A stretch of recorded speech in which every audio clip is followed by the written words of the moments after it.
door latches. These things are always getting a little bent down.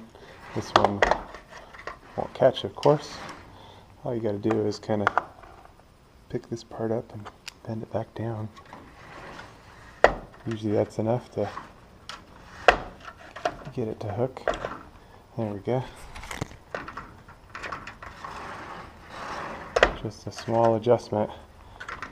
You know, it doesn't take much to bend it back, but it is what it is. Thanks for watching.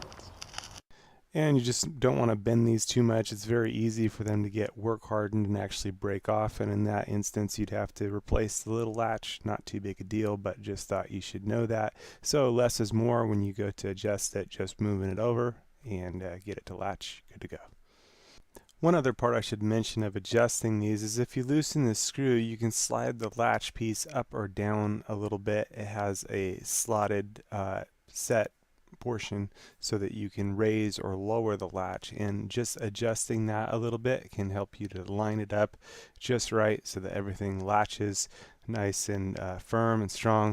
Of course, it's not going to be Fort Knox or anything. Anybody can cut right through the screen, but you know, it's just gonna latch how you like it to latch. Thanks for watching. Kung Fu Maintenance, over and out. The other point here is that you want your latch to latch when it's flipped up, not down, because gravity can work against you, and if it's latching when you flip it down, you can go to close the door, the latch drops down, and now you're locked out. So, and then you have to break your latch to get back in. So it's better if it latches when you flip the switch up.